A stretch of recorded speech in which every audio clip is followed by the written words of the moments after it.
Que bom estar novamente com você aqui no Cabeça para Cima, programa que você assiste pela Rede Boas Novas de televisão e também pela internet no site www.boasnovas.tv.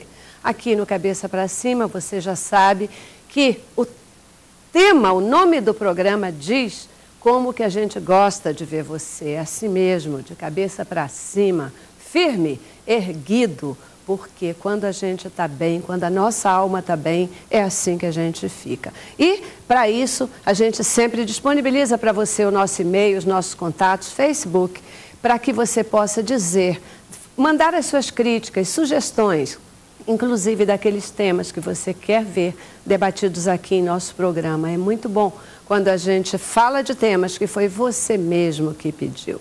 Você já sabe que estarmos no ar com você 24 horas por dia, podendo falar de todas essas questões, isso se torna possível porque a gente também conta com o apoio de um exército de pessoas que nós chamamos de semeadores de boas novas. São aqueles que, apostando, acreditando na nossa programação, se sentindo abençoados, eles não querem ficar com isso só para si. E eles semeiam, orando, contribuindo financeiramente e fazendo com que nós possamos estar no ar 24 horas por dia, levando até você uma programação de qualidade. Obrigada, querido semeador de boas novas. Quem ainda não é um semeador, mas quer vir fazer parte desse exército, liga para 2126-300 ou entra no nosso site. E são duas formas fáceis de você também se tornar um semeador.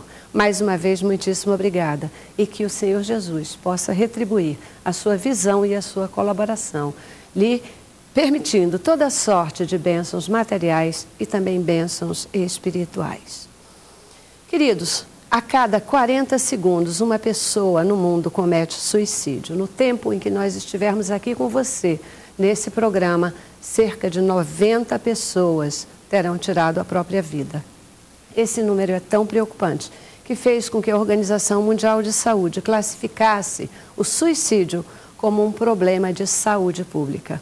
Isso significa que a gente precisa ter muito cuidado, ter foco nessa questão do suicídio e precisa também trocar muita informação. É por isso que o Cabeça para Cima de hoje, ele volta a conversar com você sobre esse tema, suicídio. Veja o nosso informativo e participa conosco. As pessoas que cometem suicídio normalmente estão tentando fugir de uma situação da vida que lhes parece impossível de enfrentar. Seres humanos que estão buscando alívio por se sentirem envergonhados, culpados ou por serem um peso para os demais. Muitos se sentem vítimas de rejeição, perda ou solidão. Algumas pessoas tentam o suicídio de forma não violenta, como envenenamento ou overdose. Os homens, principalmente idosos, têm mais probabilidade de escolher métodos violentos, como atirar em si mesmos. Como resultado, as tentativas de homicídio de homens têm mais chances de resultar em morte. Os parentes de pessoas que tentam ou cometem suicídio muitas vezes se culpam ou ficam furiosos. Eles podem ver a tentativa de suicídio como egoísta. No entanto, as pessoas que tentam cometer suicídio, em geral, acreditam erroneamente que, ao deixar o mundo, estão fazendo um favor a seus amigos e parentes. É isso aí. Como a gente já falou, quando você pede, especialmente quando você pede, a gente tem um prazer enorme em voltar aos temas que você quer ouvir ou, efetivamente, falá-los pela primeira vez. Nós, há pouco tempo, fizemos um programa sobre suicídio e foi, assim, uma quantidade enorme de perguntas, de solicitações para que nós pudéssemos voltar ao tema. E a gente está atendendo essa demanda, entendendo a importância de informação, especialmente informação sobre o assunto. Conosco, novamente hoje, o doutor Luiz Felipe Martins, que é neuropsiquiatra. Mais uma vez, muitíssimo obrigada por estar aqui com a gente. Obrigado, Celeste.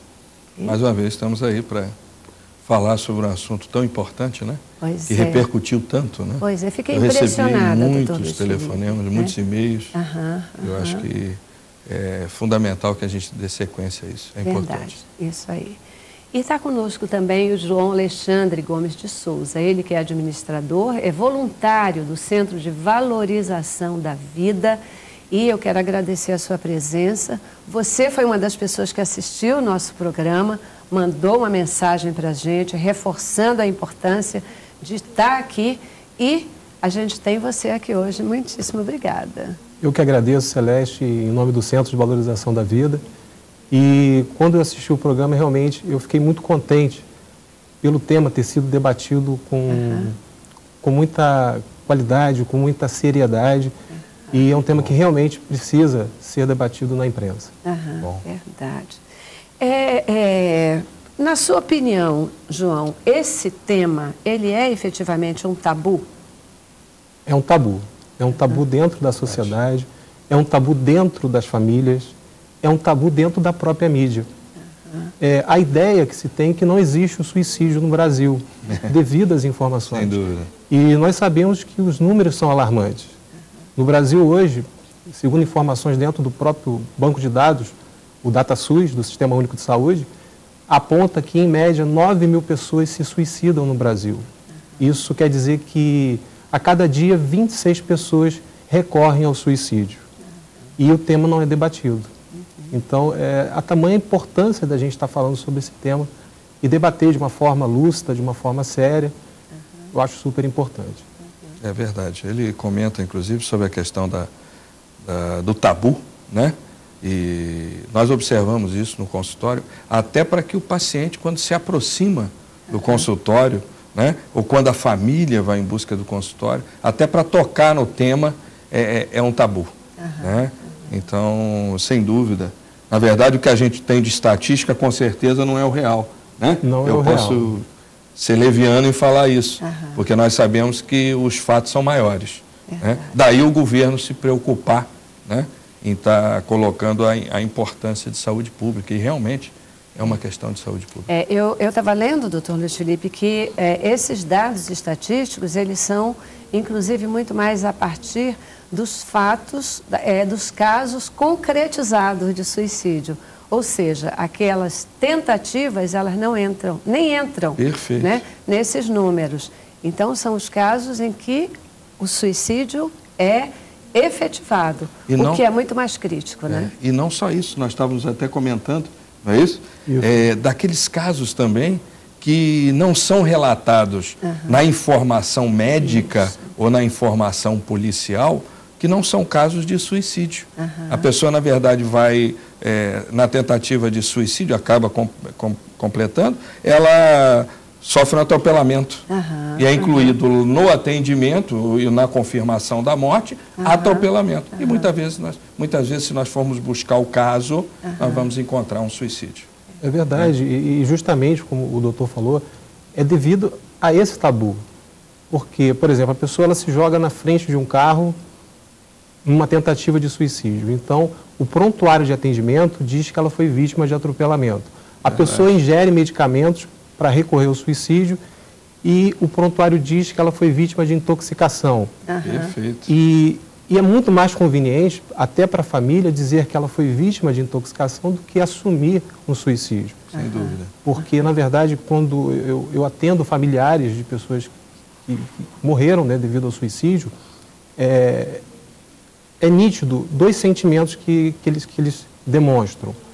A culpa por, de repente, não ter observado, a culpa de não ter visto ou ter dado a devida atenção, e a raiva. Poxa, por que ele me abandonou na hora que eu mais precisava? Então, realmente, é um tema problemático, é um tabu.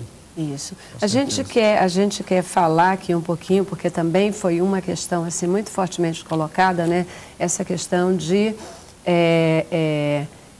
como se lida com uma família, né, que perdeu alguém vítima de suicídio, alguém que cometeu suicídio. Mas o que o nosso telespectador mais quer saber de vocês hoje é quais são as características de uma pessoa que pensa em cometer suicídio, né? Aquela coisa de, falem mais sobre isso, como a gente pode perceber que alguém está com essa ideia, ou começando a ter essa ideia, ou se encaminhando para essa ideia. E ninguém melhor do que vocês dois aqui para poderem explicar para o nosso telespectador. Veja bem, o que é importante, eu coloco até esse tema como ação preventiva, né? Como vamos identificar? Isso é fundamental. o paciente, vamos colocar o paciente e não a família inicialmente, até porque também a família, apesar de estar participando desse contexto, não são todos os casos onde a família tem consciência. Né? Então o paciente ele está nos dando informações, ele nos dá pista. Se eu sou familiar, eu percebo essa pista. O que seria essa pista? Mudança de humor. É muito simples, a mudança de humor. Aquela pessoa tem um nível de humor, tem um comportamento Y, de repente ele começa a aparecer com outro comportamento. Tem algo de estranho, não tenha dúvida. É fácil essa percepção. Segundo aspecto, ações repetitivas. Essa pessoa não executava determinadas ações repetitivas, ele agora está executando essas ações repetitivas. Né? Processo depressivo, a gente não pode deixar de... Né? Na maioria dos suicídios, nós temos uma ação depressiva do paciente. Esse paciente começa a evoluir. E outra coisa que nós não comentamos é que a maioria daquelas patologias que tem um fundo psiquiátrico, se nós não tivermos cuidado, ela pode evoluir claramente para o suicídio. Porque o suicídio é para o suicida uma ação de solução. Não é uma ação final, como nós pensamos, mas uma ação de solução. Eu encerro, eu completo, eu resolvo. E aí nós detectamos esse paciente. Uma forma que parece simples de resolver, verdade. Tirando a própria vida. É verdade. Né? E como o doutor colocou, as próprias estatísticas mostram que a cada 10 pessoas que falam que vão se suicidar, 8 realmente recorrem ao suicídio. E quebra aquele mito de que, poxa, quem fala sobre suicídio não quer se matar. Não existe. Não existe. Então, a pessoa que fala, realmente, ela precisa de uma atenção. Com certeza. E o que eu observo, a experiência dentro do Centro de Valorização da Vida, é a presença de um sentimento ambivalente. Na verdade, a pessoa não quer tirar a própria vida. Ela quer eliminar aquela dor, ela quer eliminar aquele problema, aquilo que a incomoda. E o CVV, ele trabalha justamente nessa prevenção. Quando uma pessoa diz, poxa, o meu dia hoje não é tão interessante, hoje não está tão bacana o meu dia, ela já sinaliza ali que tem um problema que precisa ser ouvido. Quando a pessoa ela diz, olha, hoje eu não quero sair de casa porque o dia não está bom para mim, ela está suicidando aquele dia. Na verdade, ela está suicidando aquele dia. Então, eu acho que essa questão, esse debate, falar sobre o assunto é importante porque a gente vai eliminando esses mitos, né, essas crendices. E nós sabemos também que mais de 90% dos casos estão associados aos problemas de transtornos mentais, da ordem mental. Pois é, essa é uma questão também, né, que o nosso telespectador ele pergunta e está preocupado. O que acaba acarretando, né, no suicídio é um problema psicológico, é um problema psiquiátrico ou é uma patologia? Eu sei que a gente até já falou sobre isso, mas eu estou aqui repetindo a pergunta, uma vez que ela vem assim dessa forma mesmo do telespectador, e aí eu quero repetir mesmo. Ele é psicológico, ele é um problema mais da alma, ou ele é físico a partir de uma doença? Não que a doença provoque a morte, né? Claro. Mas ela leve a esse desejo, ela acarrete no desejo de se matar. Na verdade, ele é um composto. Né? Nós temos uma ação vamos colocar de forma, daquele elemento que tenta o suicídio. Para ele chegar a esse ponto, existiu uma composição. Porém, você tem o que nós chamamos no suicídio, o elemento suicida, que é aquele que nós percebemos que ele vai executar aquela ação, ele tem um transtorno. Né? A medicina o classifica como um transtorno. Esse transtorno pode ter inúmeras causas. Desde aí nós vamos falar da doença, né? Paciente que tem uma história que descobriu que tem um câncer, não é isso? Uma pessoa que descobriu de um falecimento de um ente querido, onde não consegue se recuperar dessa morte. Então, ele quando percebe isso, ele não é patológico, nem sempre. É claro, nós temos uma generalidade da patologia, mas nem sempre ele é patológico. Mas ele desenvolve um transtorno. Ele começa a ter se embutir de uma doença neurológica, de uma doença psiquiátrica, de uma doença orgânica, vai depender exatamente dessa causa. E por que eu digo neurológica? Porque diante da ação suicida, existem comportamentos bioquímicos no meu corpo. O meu corpo, ele pressente que eu vou ter uma ação suicida. Né? Coisas que muitas vezes muitas pessoas recusam, né? Muitas pesquisas recusam, mas sabe, é ataque cardíaco frequente que eu não tinha, né? É uma eliminação excessiva de uma determinada enzima que vai provocar uma ação depressiva, né? É um empolamento pelo corpo que eu não tinha, provando que o meu corpo sente que o meu cérebro está tentando fazer algo altamente destrutivo. Não tenha dúvida. É porque, na verdade, o suicídio ele é uma comunicação dizendo, antecedida de vários avisos. Avisos esses, conscientes e inconscientes. E o que eu percebo muito por exemplo, existe essa questão das doenças, né, das doenças mentais. E existe todo um preconceito em cima das doenças mentais. Por exemplo, quando eu atendo pessoas que sofrem, por exemplo, de depressão, transtornos de humor, essas pessoas perdem a voz dentro da sua própria casa. Em situações mais simples, por exemplo, vamos decidir o almoço de domingo. Pergunta-se para todo mundo, mas não se pergunta para essa pessoa. Quer dizer, ela perde a opinião, o direito de opinar, entendeu? Então, muitas das vezes, essas pessoas, elas abandonam seus tratamentos porque se sentem desanimadas. Elas perdem o interesse pela vida porque são deixadas de lado, né? Elas perdem o seu lugar, talvez, no contexto da família. E daí a importância da família, a importância dessa atenção conjunta, né? Dos amigos, de todo mundo, para aquelas pessoas que apresentam os sintomas que vocês mesmos já colocaram. Eu preciso fazer a nossa primeira paradinha, a gente vai ao intervalo e volta aí para continuar falando sobre suicídio. Vamos lá. Ótimo. Cabeça pra cima. Cabeça para cima, hoje aqui conversando com você novamente sobre suicídio, porque você pediu e a gente voltou aqui ao assunto. Nesse bloco, a gente já conta com a participação também da querida Lucrécia Venceslau Niso. Você já conhece a Lucrécia, psicóloga, terapeuta de família, e não poderia faltar nesse debate aqui hoje. Obrigada, Lucrécia. Eu que agradeço o convite mais uma vez, né? Perfeito. É um prazer grande estarmos aqui. Tá bom.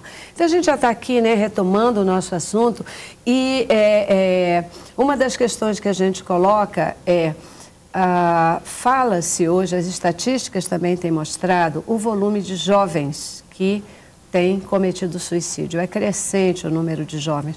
Isso se confirma lá no Centro de Valorização da Vida, nos atendimentos que você faz? Se confirma, Celeste. Aumentou o número de jovens que procuram o CVV. E o que eu observo nos jovens que eu atendo é que eles não reclamam, por exemplo, da questão material. Eles não reclamam que a mesada não foi suficiente. Eles reclamam da falta de atenção, do desamparo. Muitas das vezes os pais, né, envolvidos com o dia a dia, o trabalho, essa vida de correrias, né, esquecem dos seus filhos.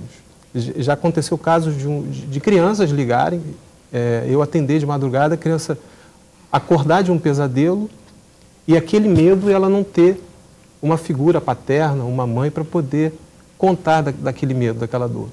E ela ligar para o CVV e falar, olha, eu estou com medo. Eu estou com medo porque eu tive um pesadelo. E você atender essas crianças. E é muito difícil para mim, assim, eu fico feliz quando eu atendo a ligação de jovens, porque eu sei que ali ele vai encontrar um canal que ele vai poder falar abertamente de suas fraquezas. Porque hoje existe uma pressão em torno da felicidade. O jovem, ele tem que estar feliz o tempo inteiro, ele tem que ser o primeiro em tudo. E isso acarreta no jovem uma sobrecarga muito grande. E quando ele encontra um canal que ele pode ser ele mesmo, falar das suas fraquezas, falar abertamente daquilo que vem acontecendo com ele, é importante. Que ele tira aquele peso e ele passa a desabafar. E é impressionante esses jovens quando ligam e eles falam realmente da falta de atenção. Interessante, Celeste, João, falar sobre ser ele mesmo, né? Porque o que acontece na adolescência? A adolescência é quando o indivíduo quer aumentar o seu grau de diferenciação. Eu não quero ser minha mãe, eu não quero ser meu pai, quero ser eu.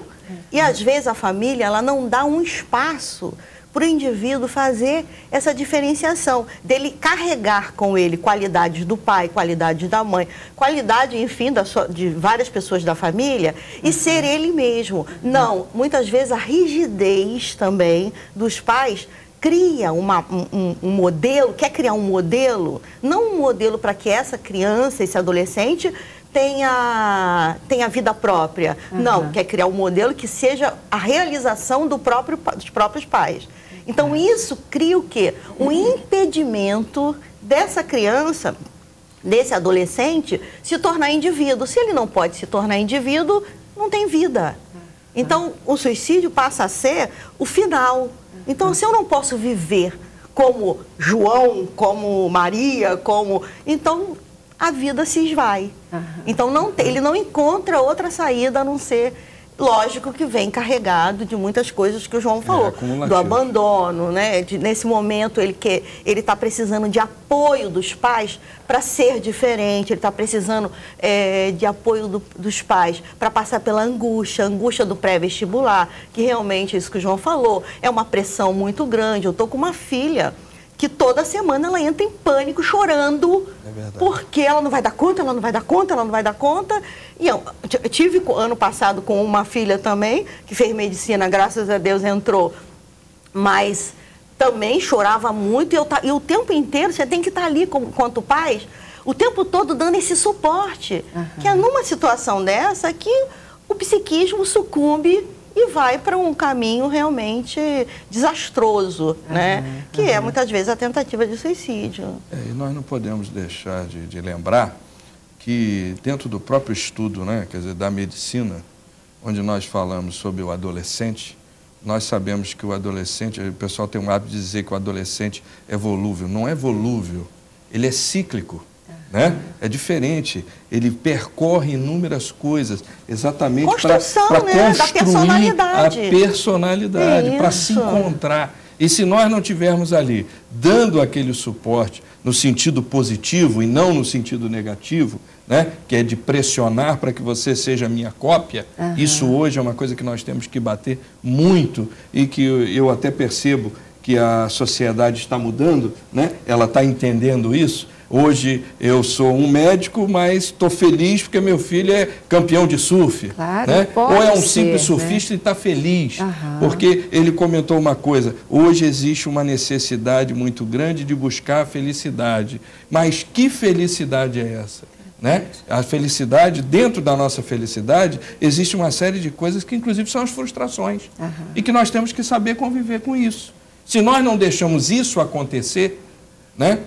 Cria-se, constrói-se, não ali, o adolescente vai tentar se suicidar. Não, você está construindo um elemento que amanhã está propenso a tomar essa decisão como uma decisão de solução.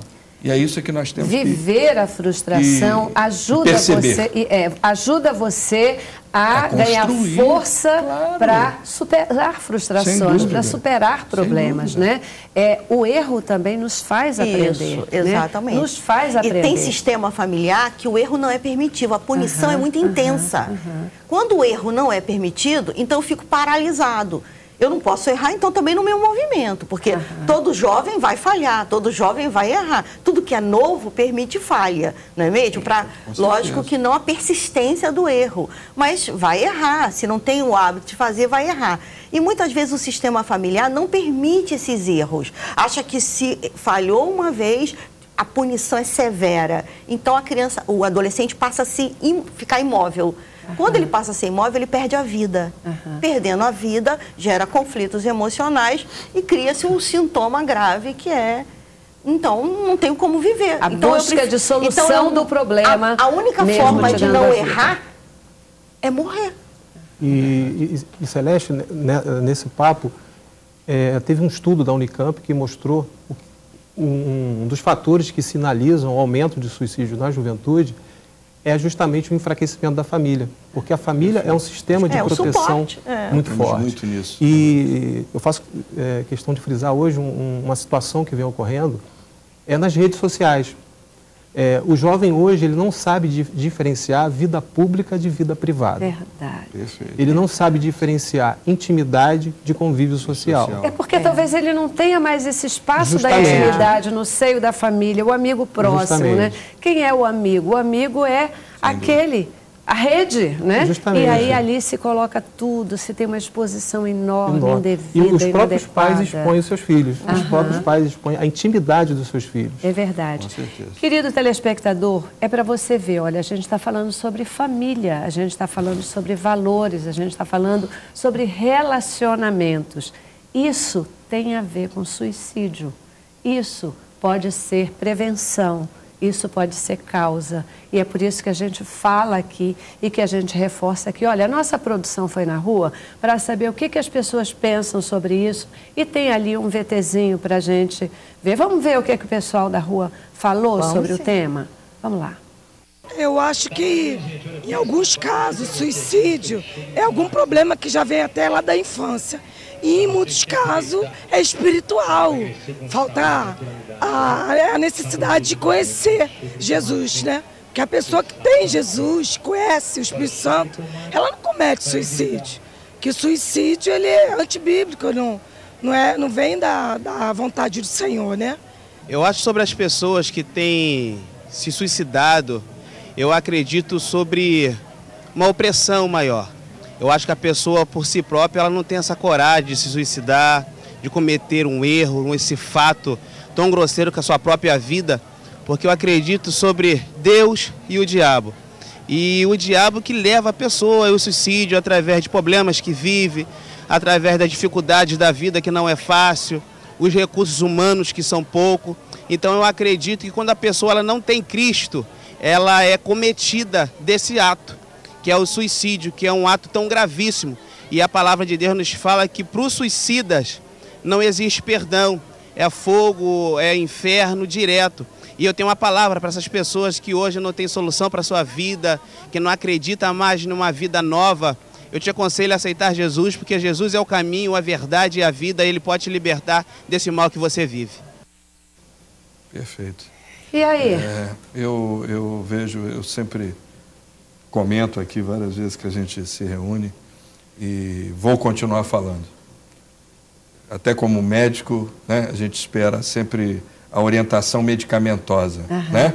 Mas a grande orientação para esses fatos, e esse fato hoje que a gente está comentando, que é o suicídio, é um tratamento medicamentoso, psicológico e espiritual. É fundamental. Eu gosto muito de exemplificar. Você faz o medicamentoso e o psicológico. Você resolveu uma parte, mas eu ainda continuo com o meu estômago insatisfeito. Eu continuo com o que a medicina chama de pirose, dificuldade. Tem alguma coisa que está errada, né? E esse errado é exatamente esse conforto.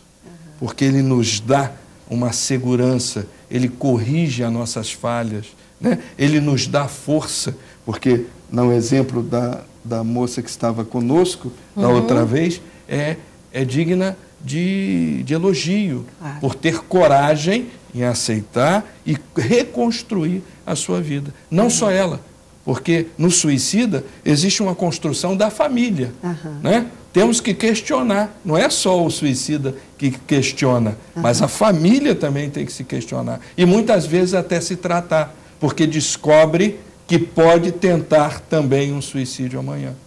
É muito também importante que falemos aqui sobre a questão do suicídio, que às vezes essa questão emocional, ela não vem exatamente da família núcleo, às vezes só. Isso. Ela já vem às vezes de 3 gerações atrás. São cargas emocionais muito fortes, né? A gente fala as maldições hereditárias, que vêm realmente de cargas emocionais. Eu tive recentemente uma família que um dos membros se suicidaram, só que vieram depois do suicídio. E uma das questões da filha era aonde eu falhei, da esposa, aonde eu falhei. Né? E aí nós fomos descobrir, na história do pai, nós fomos descobrir que aos 2 anos ele havia sido abandonado pela mãe, havia sido abusado sexualmente, havia várias coisas que essa família, núcleo, não sabia de nada. Quando ficaram sabendo qual era a história desse pai de infância, e ele começou a beber, se alcoolizar, a partir do momento que a mãe dele morreu. A mãe dele morreu, ele passou a se alcoolizar. 2 anos depois ele suicidou-se. Quer dizer, então isso mostra, né, quer dizer, que também a gente precisa mostrar que às vezes a esposa fica muito culpada, a mãe fica muito culpada, o pai fica muito culpado numa família de um suicida. E muitas vezes essa carga emocional não é só daquela situação, muitas vezes é de geração anterior desse suicida, entende? Então isso é muito importante, buscar um tratamento familiar justamente por isso, para que essa carga se dilua a partir das gerações, que às vezes não está ali na relação marido e mulher, não está ali na relação mãe e filho só. Tudo bem que dá sinais, mas não está só ali, está em gerações anteriores, são cargas emocionais. Então, às vezes, as pessoas passam a se culpar muito também, né, pelo filho que se suicidou, e às vezes não estava nas mãos deles perceber isso tudo, porque já vem uma carga de outro movimento, de outra geração, de avós, de bisavós, abusos sexuais que traz. Geralmente tem por trás abusos, tem violências, tem muitas coisas que vêm de outras gerações que é necessário averiguar para saber exatamente isso. É muito importante, até para tirar a culpa do sistema, né? Porque nessa hora ninguém é culpado. É verdade. Eu acho que uma questão que é importante deixar claro que não existe um fator único que leve a pessoa a recorrer ao suicídio. Não existe, exatamente. Uma série um composto de fatores que leva e desencadeia a questão do suicídio. E o suicídio também não é uma questão moral e também não é uma questão religiosa. O suicídio é um problema de saúde pública, em que a própria Organização Mundial de Saúde diz que é um problema de saúde pública, e ela diz que mais de 90% dos casos podem ser evitados. Através do quê? Através da informação, como nós estamos fazendo hoje, levantando esse debate junto à sociedade, através da informação e da oferta de ajuda. Tem um dado interessante, a Inglaterra, ela apresentava altos índices de suicídio e diminuiu o número de suicídios na Inglaterra, a partir do momento que o governo inglês iniciou um programa de tratamento à depressão. Quer dizer, é importante a gente falar desse assunto. Portanto, a gente está falando aqui, nós já falamos das causas, nós já falamos de sintomas, nós já falamos da importância do apoio familiar, da conversa, dos relacionamentos, não só no núcleo mais estreito da família, no núcleo dos relacionamentos mais abertos, né? Nós temos falado aqui do suicida. E a gente vai para o intervalo e no retorno, e no próximo bloco, eu quero que a gente enfatize, trate um pouco a questão dessa família. Essa família que fica agora e que se sente tão culpada e que como fazer para que essa família seja tratada, como fazer para que ela seja restaurada e que não aconteça mais nenhum novo caso de suicídio, talvez, nessa família, ok? Intervalo, voltamos já. Cabeça pra cima. Cabeça para cima, mais uma vez conversando com você sobre suicídio, e agora a gente vai olhar um pouquinho para essa família, né?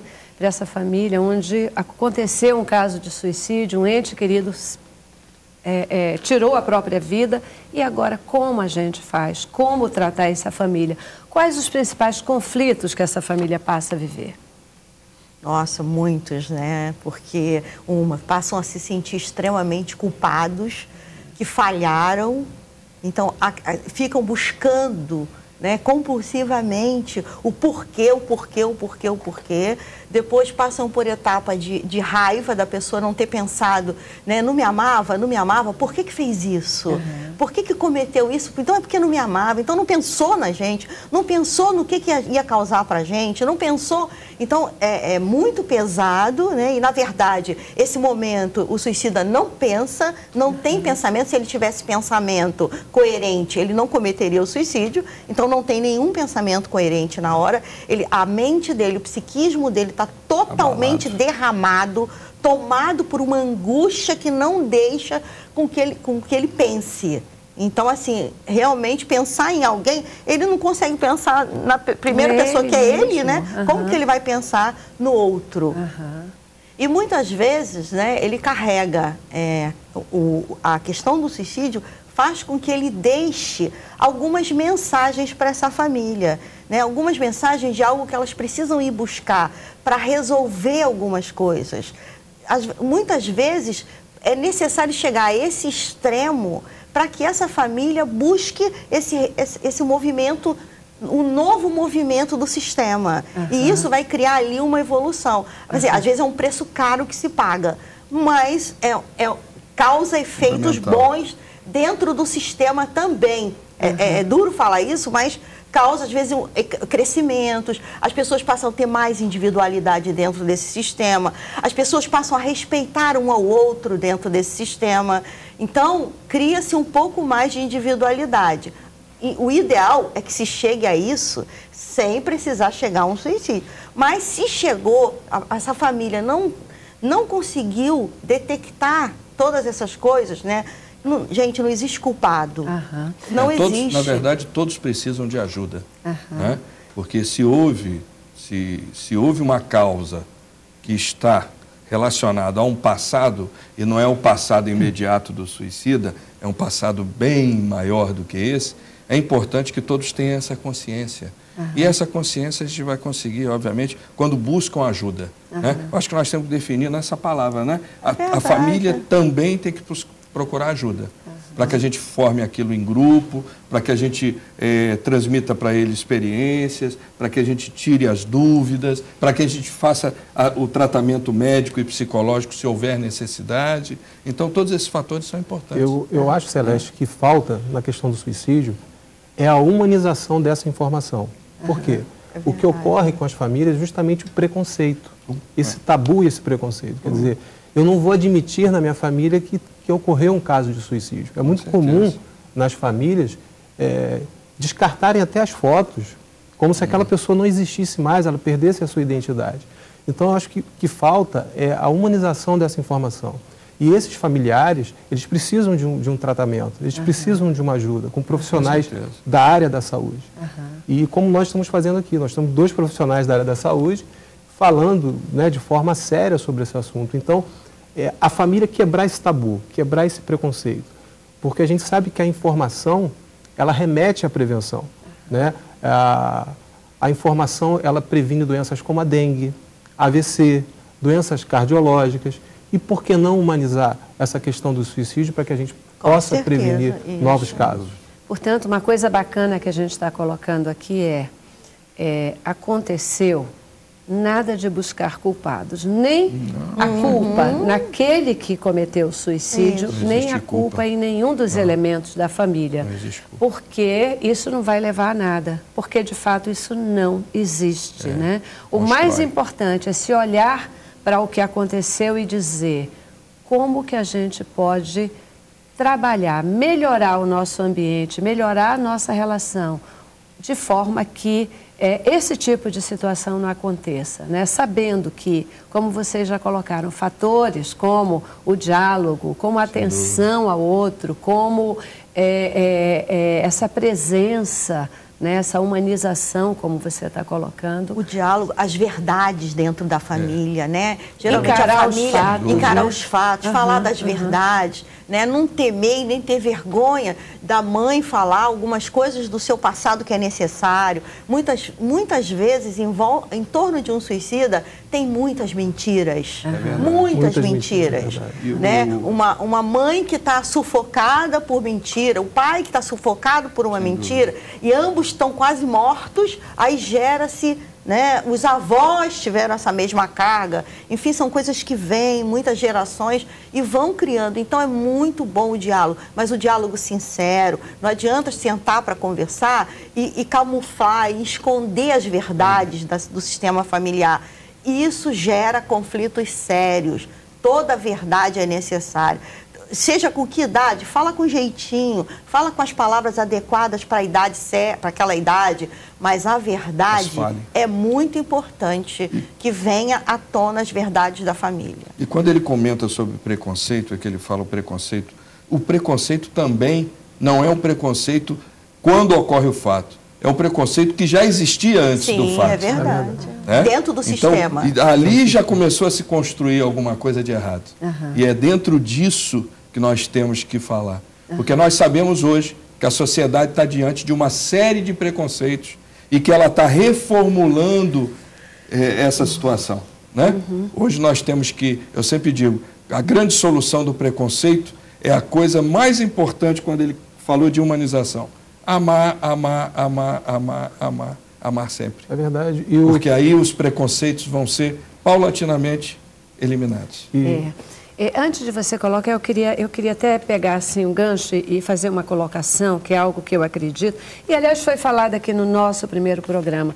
Uma das pessoas ali do Povo Fala, que foi entrevistada, ele disse assim, que crente não se suicida. Né? Que crente não se suicida. Isso não é verdade. Né? Isso não é verdade, querido. Por quê? Porque crente também passa por uma série de problemas familiares, passa pelo isolamento, passa pela depressão, a depressão da alma, a depressão da solidão, a depressão, como a gente chama, médica, né? Orgânica. Né? Então, o crente também pode se suicidar, sim. Claro. Eu acredito que a fé, ela vem, ela nos resgata, ela nos tira do poço. É um fortíssimo elemento. Mas vamos acabar com essa história de que crente não se suicida e fica ligado, porque pode acontecer sim. Uma das coisas, assim, muitas vezes eu peço ao meu cliente que ele se transfira de igreja. Tem muitas igrejas que têm um comportamento extremo. O adolescente não pode fazer nada, que é punido, que é massacrado, e isso gera... O índice de suicídio nessas igrejas são muito grandes, devido ao comportamento de certas igrejas. Então tem que prestar muito atenção, né? O que é fé e o que é um comportamento que tem que moldar rigidamente o indivíduo, que ele não tem espaço para respirar. Então isso é muito complicado. O doutor Luiz Felipe estava falando de amor, né? Da importância do amor, do amor, do amor. E é isso que o Senhor tem para a gente. Né? É isso que Ele... É o principal objetivo dele. Foi por amor que Ele próprio morreu, para livrar a gente dessas cargas, para livrar a gente dessas coisas todas e permitir que a gente tenha uma vida plena e abundante. Vocês estavam falando e você estava se referindo a, por mais doloroso que chega, enfrenta o problema, né? Vai lá, conversa, põe para fora. Às vezes a gente pode estar em lágrimas, né? Mas a gente se quebrantar. Chora todo mundo junto, mas chore, né? Chorem todos juntos, mas chorem, mas resolvam.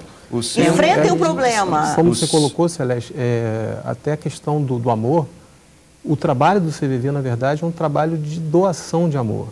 Né?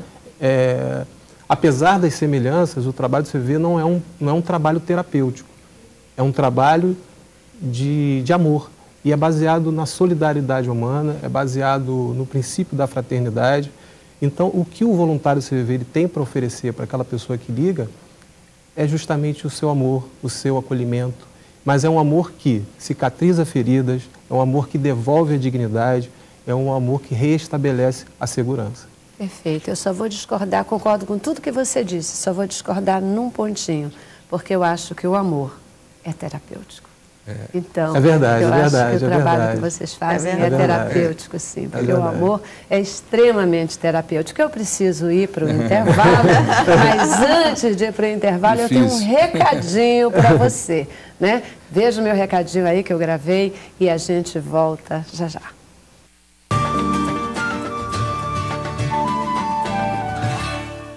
Há quanto tempo você sonha em ter seu próprio negócio? Que tal uma atividade que garanta excelentes ganhos e a oportunidade de mudar de vida? A Rinodê é uma empresa brasileira de cosméticos e bem-estar que atua há mais de 20 anos no mercado com alta tecnologia e qualidade em mais de 300 produtos, com lucro de 100% em todas as vendas. Acesse www.rinodê.com.br e cadastre-se hoje mesmo com o ID 110307 e torne-se um consultor. Rinodê. 20 anos fazendo sua vida melhor. Cabeça pra cima. É isso aí. Agora, no nosso último bloco, desculpa, eu lhe cortei, mas eu precisava cortar por causa do intervalo. E aí? De jeito nenhum. Bem, é importante que a gente diga, complementando aquilo que você falou sobre a questão, né, de que crente se suicida, eu digo para ele de uma coisa muito simples que ele vai entender, que o nosso Pai é perfeito, mas nós estamos buscando a perfeição. Verdade, né? é verdade. E nesse caminho existe uma série de coisas tortuosas e de espinhos que temos que enfrentar. E muitas vezes o suicídio pode ser um deles. Né?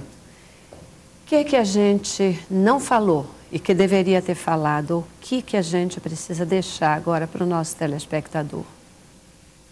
Celeste, com relação à família, eu acho que a família ela precisa se remodelar. A gente está diante de um mundo hoje que é interativo, um mundo hoje que se comunica de forma informativa, se comunica de forma diferente. E às vezes eu vejo muitos pais falarem assim, eu não quero saber de internet não, isso aí é coisa dessa nova geração. E isso é muito ruim, porque o jovem, né, na casa dele, naquele ambiente aparentemente seguro, ele pode, através do canal virtual, navegar por vias tão perigosas como se ele estivesse numa rua deserta durante a noite. Verdade. Então, eu acho que as famílias precisam se remodelar, precisam conversar mais, precisam dialogar. Eu acho que dessa forma a gente pode melhorar muito essa questão do suicídio na juventude. É verdade. O João estava falando da questão da internet, né? Ao mesmo tempo, hoje, o que se observa é que filhos na internet, dentro de casa, muitas vezes para algumas famílias é melhor. Não importa que ele fique a noite toda na internet, o dia inteiro na internet, e isso vai o quê? Vai criando um sistema desse indivíduo que ele não vai se preparar para um mundo lá fora, ele vai se preparar para um mundo virtual. Uau. Quando ele vai para fora de casa e tem uma decepção, com a pouca estrutura que ele tem, isso gera conflitos muito graves. E muitas vezes ele não aguenta o conflito porque ele não está preparado para conflito. Ele está preparado para um mundo virtual. Então, é muito importante que se faça esses dois movimentos, que lógico que se interaja com a internet, os pais e os filhos, e ao mesmo tempo que também tire um pouco desse mundo virtual e venha para o real, vida real, né? Para a vida real e tenha o diálogo. Perceber o que está acontecendo. O que eu gosto muito de dizer para os pais escuta primeiro para criticar depois, porque muitas vezes o filho não acaba nem de falar e os pais já estão criticando. Tira a metade da conversa que o filho ia contar. Então é muito importante deixar falar, pensa, não critica na hora, escuta aquilo que o teu filho te falou, pensa como você vai poder ajudar, procura uma ajuda, né, de alguém mais experiente nesse assunto para poder ajudar esse indivíduo. Então é muito importante estar bem atento aos movimentos familiares. E escutar significa também você tentar entender o ponto de vista do outro, né? Antes de dizer não vale, não serve, não é por aí, né? Tentar entender. E aí, por que não, muitas vezes, né, até você deixar prevalecer aquele outro ponto de vista, porque ele é bom também, não é só o nosso. É diferente, né? Diferente, não significa né? que é errado, é diferente. É diferente, mas é válido. Isso. É interessante que, recentemente, eu acho que quase todas as pessoas viram, um assunto que surgiu na TV sobre a questão do autismo, né? E onde coloca, é impressionante que a gente vê às vezes isso na cara e não percebe, você falando me lembrou, onde um garoto extremamente inteligente, altamente entendido em computador, que mexe em tudo, que resolve tudo, e dando a ele como se tivesse dado um certificado de vida. E não é um certificado de vida, porque aquela criança está excelente, maravilhosa, porém, ela está vivendo num mundo virtual, onde até os amiguinhos dele são os amigos que estão no computador, esquecendo que, principalmente, essa patologia, ela necessita de calor humano. Né? É essa a grande correção do autismo, né? É o contato. Quem são essas crianças? São crianças que estão fora desse contato. E, obviamente, crianças propensas a uma série de transtornos, inclusive este que nós estamos conversando. E o CVV hoje, ele tem um trabalho que é pioneiro, que é o atendimento, que dá apoio emocional através do chat, através da internet. E 70% desse público tem menos de 30 anos. E desses 70%, 30 falam abertamente que desejam interromper a vida, desejam se matar. Perfeito. Muitíssimo obrigada pela presença e participação de vocês aqui, permitindo a gente falar mais uma vez sobre o polêmico tema suicídio. Mas a gente fala e, se necessário, a gente volta a ele também. E olha, parece que a grande fórmula que fica para a gente lidar com essa questão é o amor. Como a Bíblia nos ensina, ainda que eu falasse a língua dos santos e dos anjos, mas se eu não tivesse amor, eu seria como metal que soa. Queridos, muitíssimo obrigada pela sua presença e participação conosco. Que Deus abençoe a sua vida, que Deus oriente você e cuide da sua família também. Fica na paz e com a boa música da Nara Lopes. Tchau.